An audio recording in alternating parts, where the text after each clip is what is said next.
Hi, everyone. Welcome to another episode of the Thriving Immigrant Podcast. My name is Paul Adeyeye. I'm your host. And today I'm so excited to introduce my guest, Tobi Oluwole, a dynamic voice on LinkedIn, is the CEO of Magnet.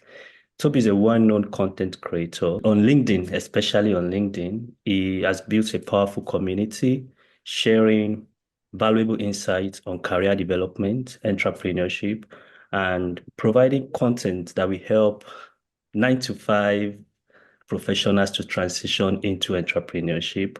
And I think he's so passionate about professionals and immigrants because some of his posts help to unlock new opportunities, especially for solopreneurs, business owners, and just giving you tips that you can use to take control of your life. I'm so honored to have Toby as my guest today, and I'm glad to have him share his story and expertise with us.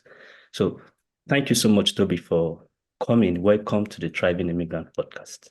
Thank you for having me. I appreciate it. All right. So, when I started this podcast, like I told you, you were like top on my list of the people I would like to speak to. So I know, of course, from your name, it's clear that you're an immigrant and you are from Nigeria. Yeah. So do you want to tell us about your immigration story? When did you move to Canada and why Canada? Yeah, I grew up in Nigeria. We moved around quite a bit growing up, lived in Belgium, lived in the States, and then came back to Nigeria in like 2005.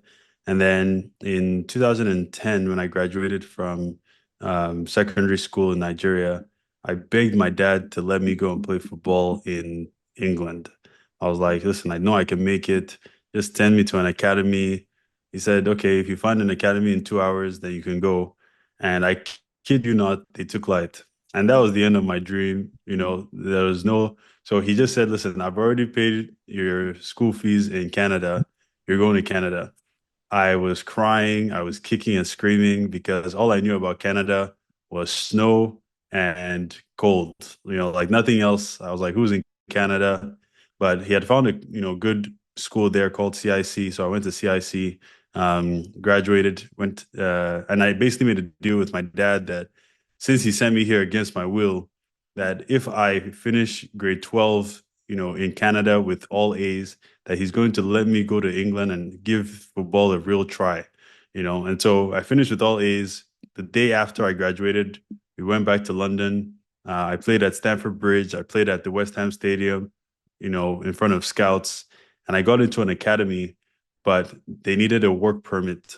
And I didn't even think about the fact that footballers were workers. So I didn't look into it. I hadn't even thought about it. I thought they just pay footballers through PayPal, all this 100K per week. I was like, maybe they just PayPal them. So anyways, so I came back to Canada, went to university, studied business. I played football or soccer at my university for about a year. And then I got into business and started running businesses all through university. Oh, wow. Thank you. That's very interesting in the sense that I didn't know this part about you. Like you wanted to be a professional soccer player. So looking back now, what do you think? I think I would have enjoyed it. I think I probably would have been injury prone because I don't have, very like Eden Hazard. I think there's a lot of natural talent, but I think being a footballer is more than just talent. There's so much dedication, day in and day out to reach the top. Um, but also, like, I love my life. I wake up when I want, I travel when I want, I spend time with my wife. I get to travel with my friends and my family. And so I always say, like, there's more than one way to get to your dream life.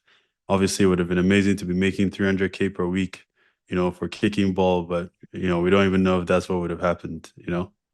Yeah, I'm really inspired by your story.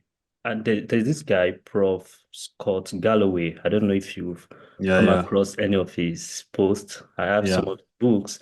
He is kind of very passionate about men and young guys. Then there's something he talked about. He said most young guys are always very excited about some glamorous professions. And what they don't understand is the chances of making it to the point where you So make a lot slim. of money is so slim. Yeah. So you probably will do better positioning yourself in a place that has a larger surface area of luck. Like if you go to school, you probably graduate with whatever grade, maybe 2-1 or first class. There is still a stronger chance that you will break even easily than you just focusing on maybe you want to become a footballer or a basketballer. But Hmm. that being said, just like you said, you never know. Maybe you might be making like 300K per week Abi? now, but you're not doing badly even without being I a yeah, I soccer mean, player. I do say like I've said to friends before, like I'm probably like matching what I would have made it as like an average soccer player, you know.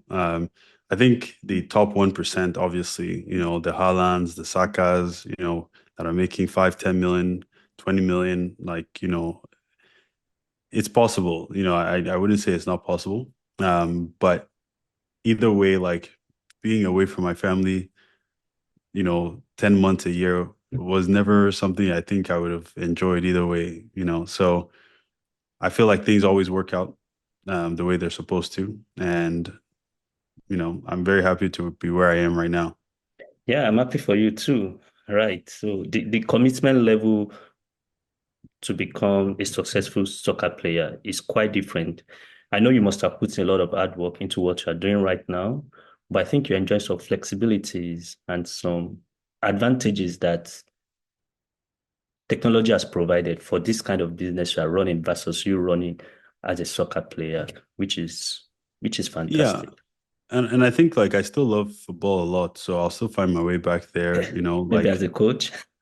no, I think one of the agencies we're gonna run like will help footballers build their brands, you know, like I think there's what I watched when Jude Bellingham came on the scene and like made that move to Real Madrid. It showed me how powerful a brand is, you know, because Jude is a very, very strong soccer player, probably like one of the best for his age, right? Hmm. But the positioning of him in the media made him even more marketable, even more visible, right? And I think, you know, there are average footballers that with a really good brand, they could have life-changing moves.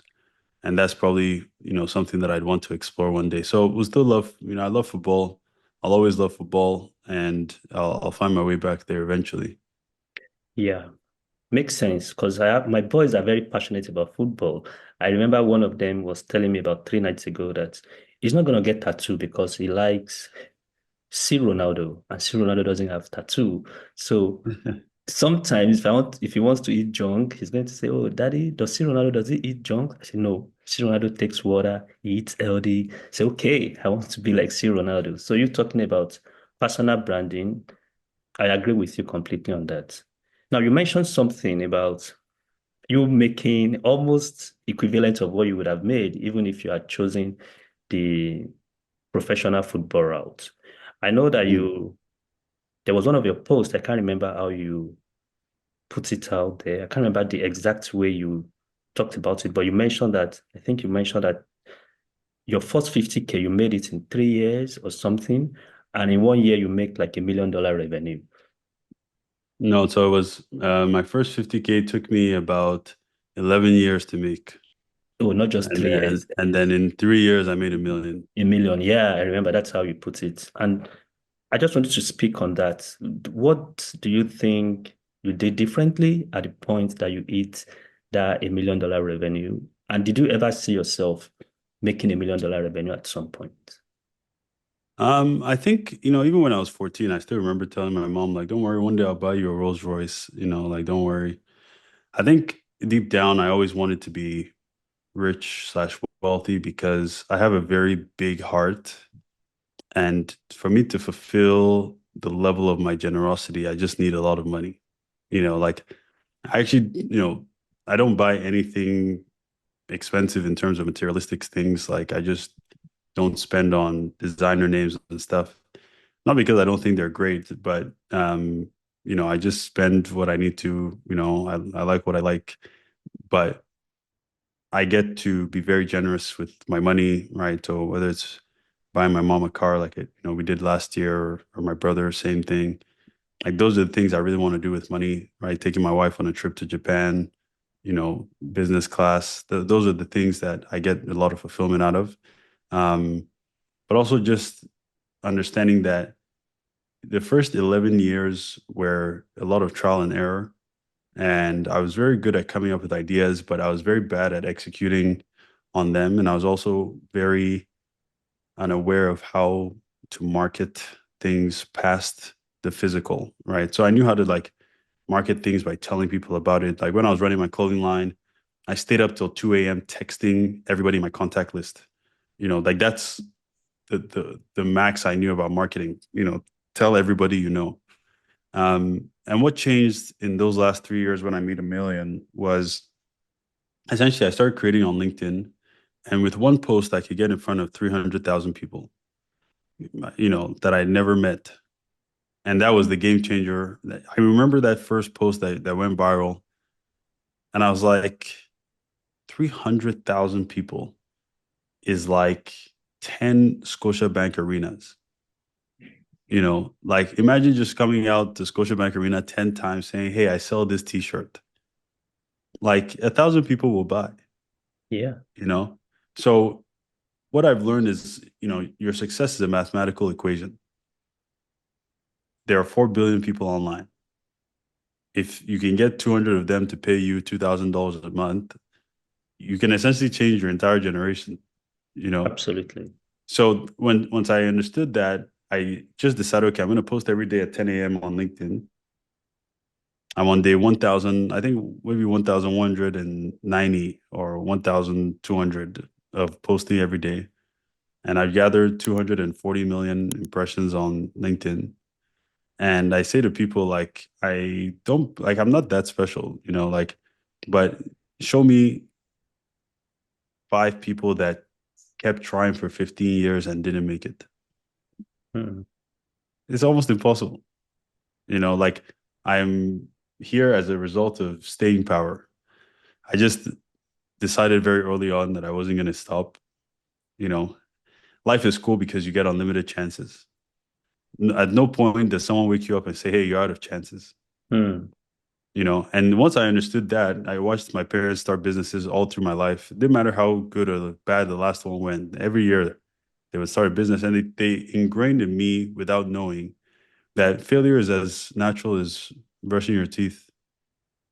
It's as natural as breathing, right? And once you reduce it to part of life, you're now able to develop character and just stay. Like, of course you'll fail. I've lost a lot of money, but that money is just tuition. Hmm. You know, you have to pay either way. You have to pay, right? So I paid to get to where I am. I paid my tuition, and now, 15 years later, I'm not even that great of an entrepreneur. And I say that with all humility, but also just factually. Like I still have a lot of gaps, but I'm consistent. Every day I create content online, right?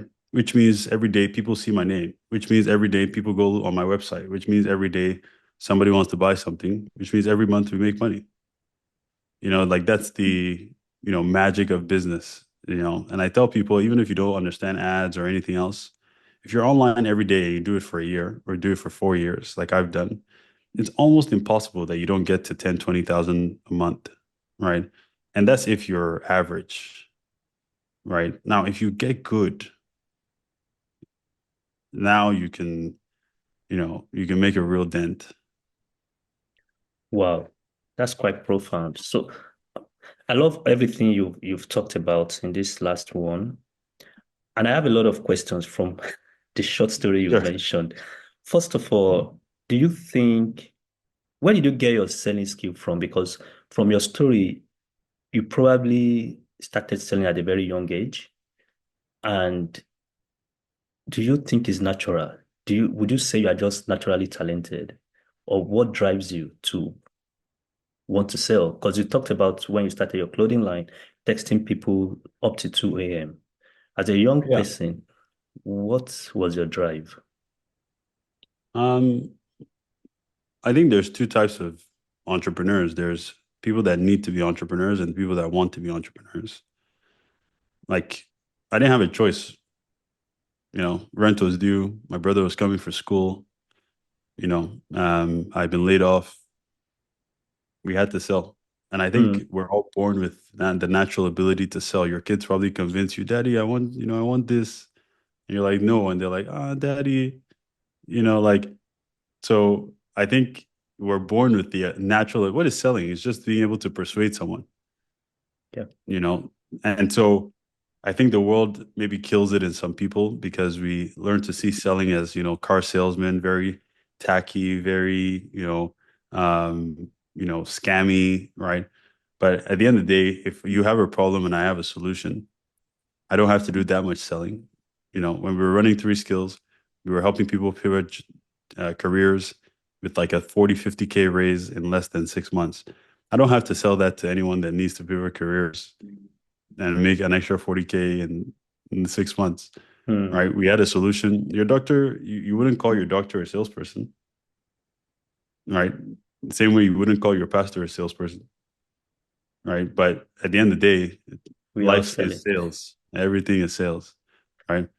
Um, so I think there's a natural thing there. I'm also very charismatic. Like I think that's something I picked up. I don't know. It feels like more of a gift than something I worked on. And so that plus actually having a solution just means that we can get even more customers. And then I learn very quick, Mm. like if I watch something happen once, I can replicate it within a day, right? And if I can't, I'll just keep going until I can, right? So those are all like tiny ingredients of, baking a cake, Right. and for me, there was just no chance my brother wasn't going to go to school. There was no chance, I wasn't going to buy my first house. Um, I always say to people, hate is a greater motivator than love when it comes to business. Powerful. I hated my apartment. I hated my car. There was a hole in the bottom of the car. I hated so many things. I stayed in an apartment that gave me asthma. Like it was such a poor apartment that till today I'm still paying the price for that poverty or for that time of my life. Mm. That hate fueled me to go make money. Now I live where I want, do what I want, and I don't apologize for it because I had to pay the price, and I think even if you have to, you will. That's very powerful. Thank you. You know, I wrote my first book in 2020, and it's because we talked Mhm. about sales. The chapter 6 of my book, I title it Everybody is a Salesman. And I Mm. talked about, because I had a baby then, there were times that my son would not want to take the regular formula, be looking for the real milk. And this guy couldn't speak, but he had a way of expressing his interest until he got the milk he was looking for. I was like, this guy just sold something to us. Yeah, So because you mentioned that everyone is selling, and I think is your call to decide, do you want to be at the buyer side or at the seller side? yeah, I so that leads me to my next question. I see that you are very big on entrepreneurship and you've worked with numerous people, helping them, teaching them how to get leads from LinkedIn, maybe other social media platforms. In your experience, what do you think are the three biggest quality or three top qualities of those that get best results? yeah. So, I mean, my students that are the most successful are one, persistent. Hmm. They're still the ones posting every day from when we started till now. You know, I would say 80% of people that start working with me stop eventually. They stop creating content. But it's like turning off the power in your house.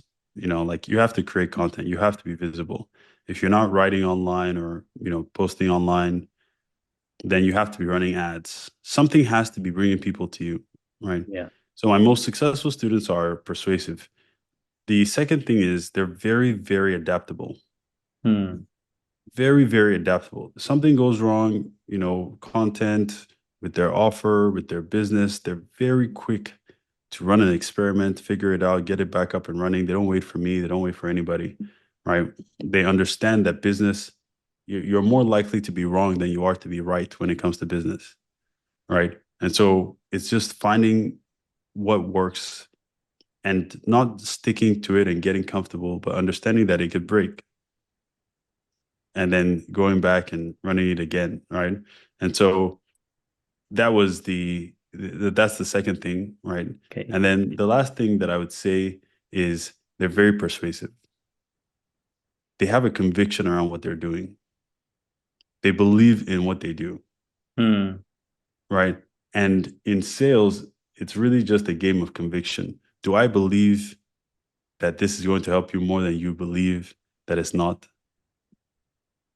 And my most successful students believe that what they do changes lives. We change lives. I have always said to my team, we're in the business of life change, right? So when someone texts me, I got a text yesterday, hey, Toby, I'm leaving my job after 20 years. Yeah, You've I saw changed my that in life. your Instagram story. Yeah, started working together last year, started creating content from scratch. A year later, almost at 100,000 uh, followers, matched her corporate salary.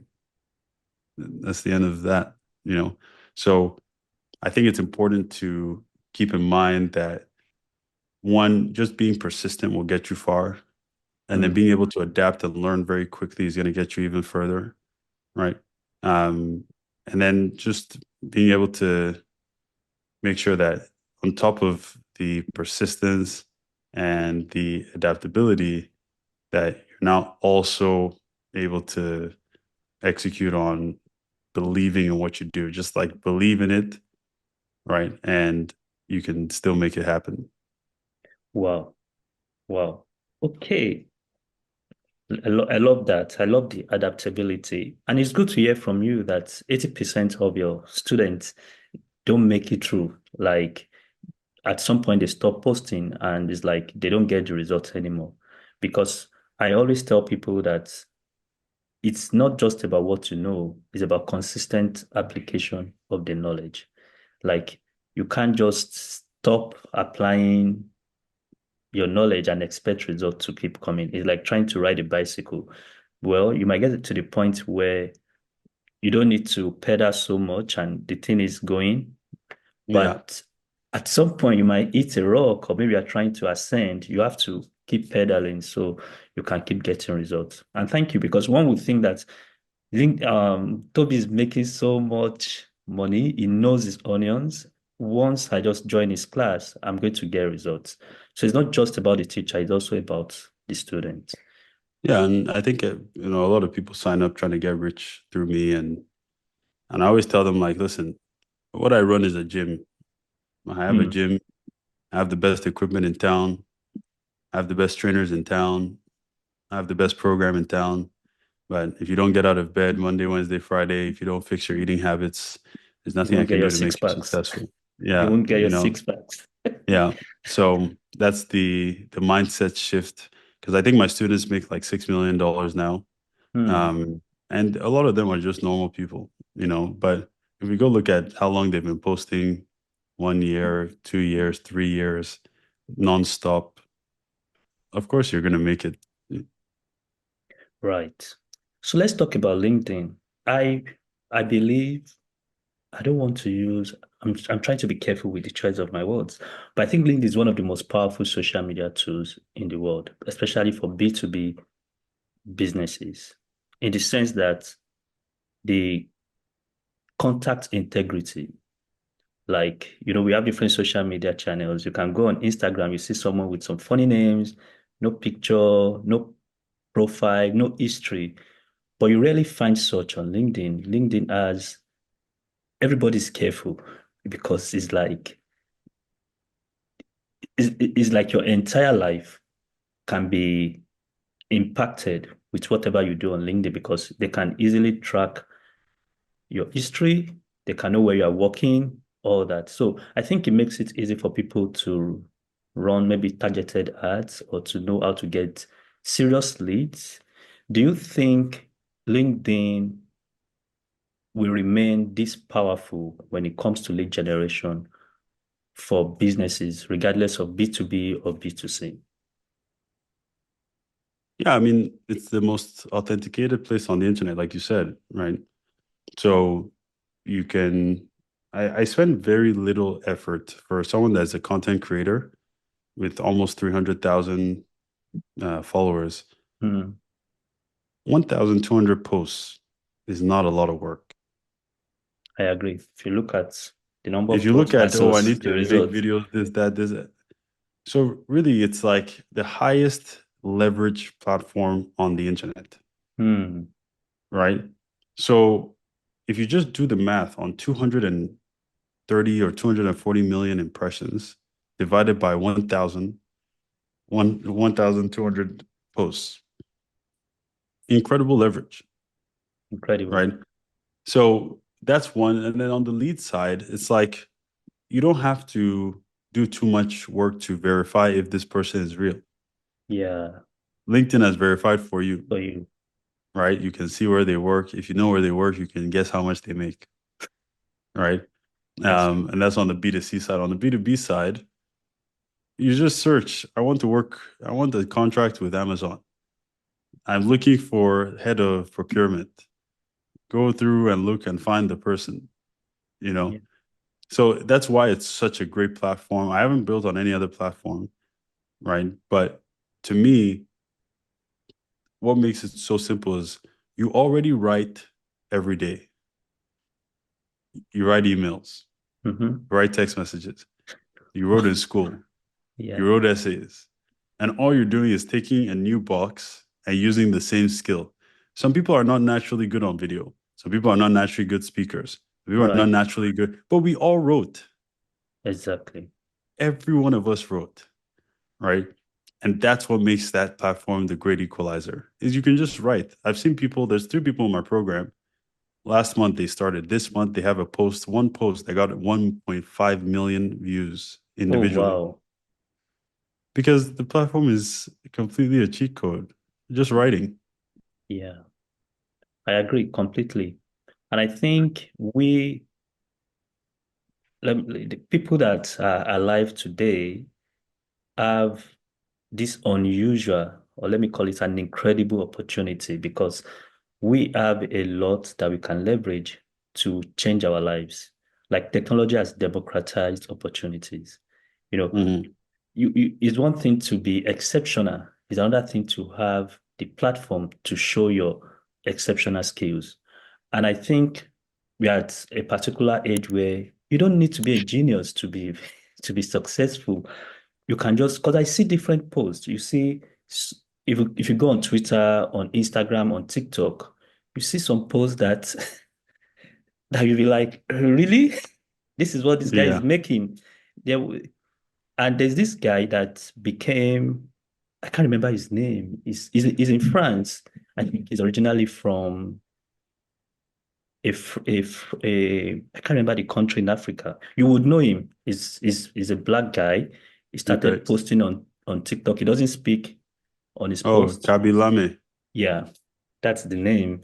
That guy makes a lot of money by just not even speaking on Yeah, his it doesn't post. need to speak. He doesn't need to speak. So that's what technology has really helped us to achieve. And I think everyone should just try and jump on this ship before it's too late. So it's been a very great conversation with you, Toby. Thank you. I just have maybe one or two more questions before we round up. What is the biggest lesson that you've learned as a business owner? And do you think your experience at Shopify really helped you in starting and succeeding in your business? Yeah. My biggest lesson. I think my biggest lesson in terms of business is you can't lose if you don't stop. Hmm. That's my biggest lesson. It's like people go like, oh, if I tell you, okay, the year is 2024, by 2027, you could be making $30,000 a month. The first thing that happens is you go, that's impossible. Because, when I was making $40,000 a year, when someone told me 30,000 a month, I'm like, that's impossible. Yeah, guy, take it easy. Yes.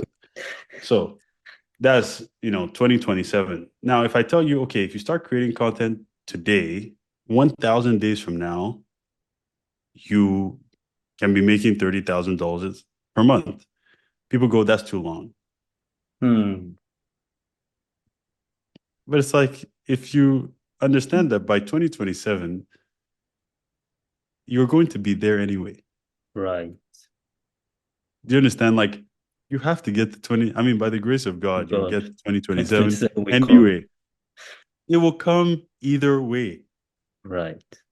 So if you start today, in 3 years, I retire from corporate at 28, making double my salary, working 10 to 15 hours a week, Hmm. 30 on a tough week, no Wow. alarm. I travel twice a month. I have no, like, my blood pressure, everything is down. It has to be down.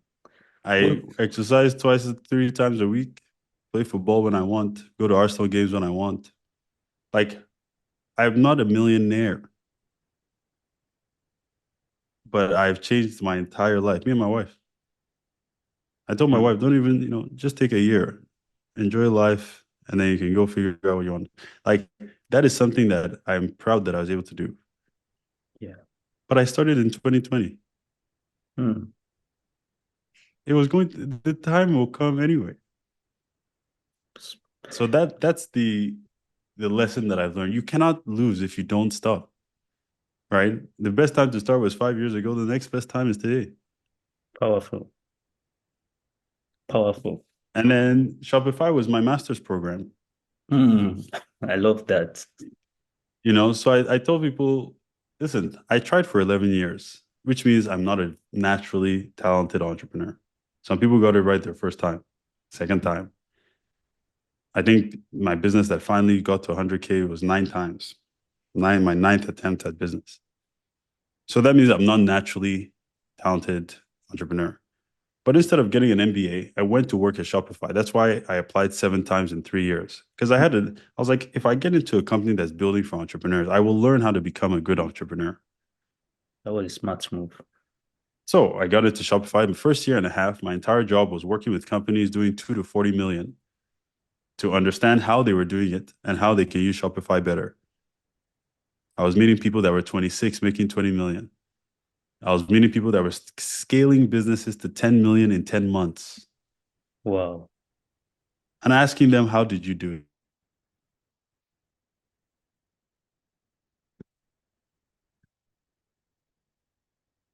Your paid ad strategy.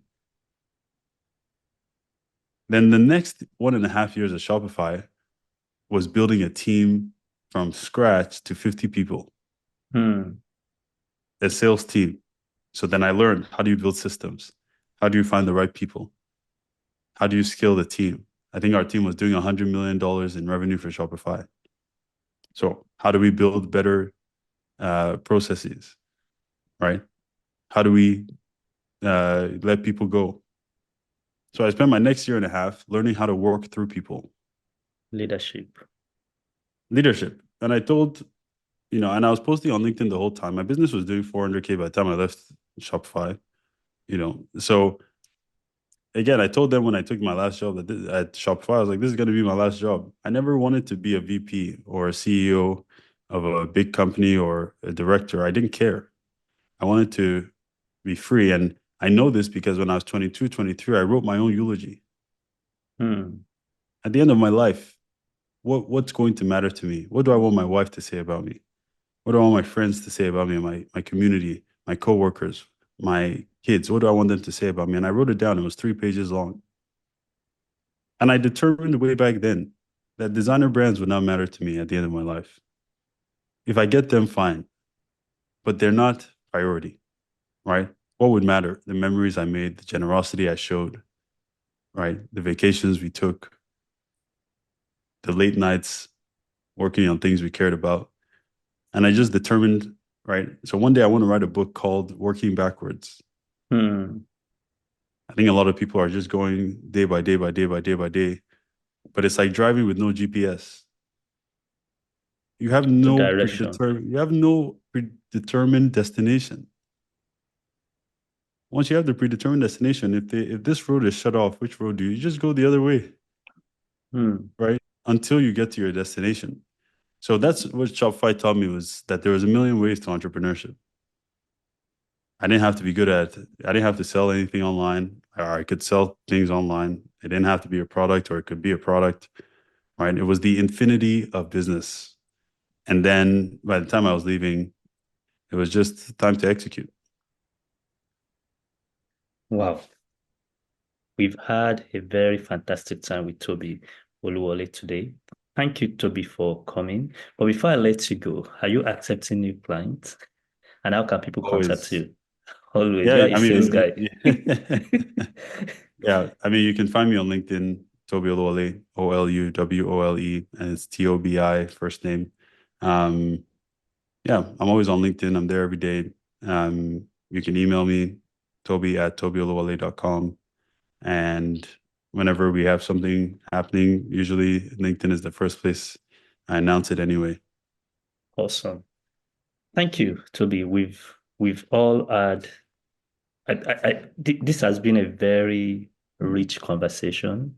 I've learned a lot from you, and I keep learning from what you do on LinkedIn. And I just want to say a big thank you to you for being a thriving immigrant, for letting your light shine, for giving hope to people because it takes so much guts. And when you succeed, sometimes the ripple effect of your success is not just for you alone, because there's someone looking at what you are doing and getting inspiration that, oh, if Toby can do this, I can do it too. And I think that's very powerful. So, on the final note, thank you for what you are doing. Thank you for coming to the Thriving Immigrant podcast. And I wish you all the best in your future endeavors. I appreciate it. Thank you.